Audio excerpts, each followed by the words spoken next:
Hey guys, welcome back to the channel. So I just saw The Fall Guy, and it's been out for a couple weeks and screened at a couple different film festivals, so I figured why not just cut straight to the full-length review and skip the out-of-the-theater reaction. This movie comes to us from director David Leitch, who did the likes of Deadpool 2, Bullet Train from a couple of years ago. Generally speaking, I find his films to be a lot of fun. It stars Ryan Gosling as a stuntman who's returning to work 18 months after a serious injury. He's also in love with Emily Blunt's character, who is the director of the new film that they're working on, so he's also hoping to rekindle this romance in addition to refining his career. Not far into the shoot, the star of the film, played by Aaron Taylor Johnson, goes missing, and Ryan Gosling is then assigned to go and locate him because, as one of the characters in the movie states, you're the stuntman, no one's gonna notice if you aren't there. And I'm glad that somebody took the initiative to make an action film about stuntmen that raises attention to the fact that they are the unsung heroes of this industry. 90% of films that come out nowadays could not be made without these people who put their lives and their safety on the line to bring us entertainment. However, I'm not gonna throw brownie points out there just because a movie has good intentions. I still need a good story,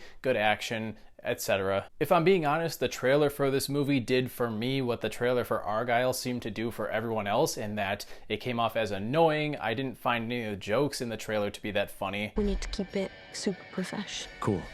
Do you want to make out? Nope. Because I don't either. It's not what I'm into right now. Making out? Yeah. What are you into? Talking. Yeah. Unfortunately, as usual, my gut instinct turned out to be right. I didn't find the humor in this movie to be effective at all. Quite frankly, I'm not sure I understand the overwhelming critical praise for this film. The stunts themselves, many of which were done by Ryan Gosling, are quite good.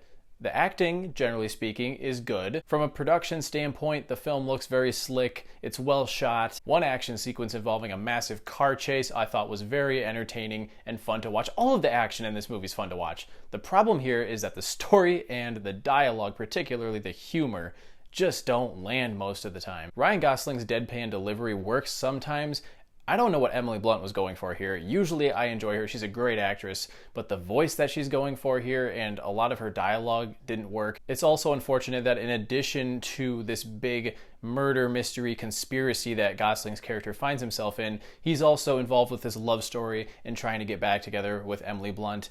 And the romance element wasn't very effective either. Through most of the film, they're playing out the whole we're definitely into each other, but we're gonna act like we aren't to create dramatic tension sort of thing. Most of the supporting characters are annoying, and it starts to get tedious when it continues to take twists and turns. This film is only 2 hours long, and quite frankly, it felt like it was a good 20 minutes longer. And as I sit here and critique this story, I do have to remind myself that this is a comedy first. It's not meant to be taken literal. In fact, it's quite self-aware at times.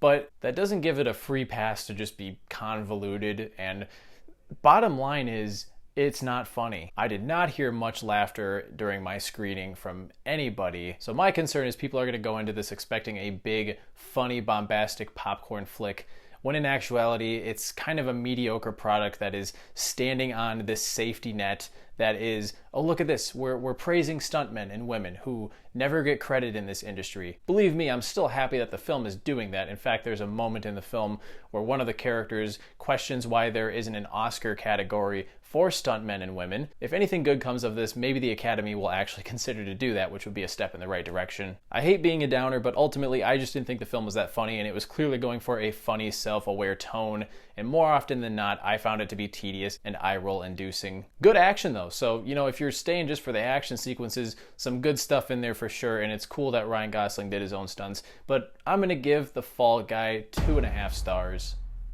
Clearly, I am not agreeing with the critical consensus on this film, so if you're dying to see it, maybe take my review with a grain of salt. I suppose this could be a matter of taste, and the style of humor in here just didn't work for me, whereas it will work for others. But if you do see The Fall Guy, be sure to let me know down in the comments what you think of it. And as always, hit that like button and subscribe if you want more content like this. I'll catch you guys in the next one. See you later.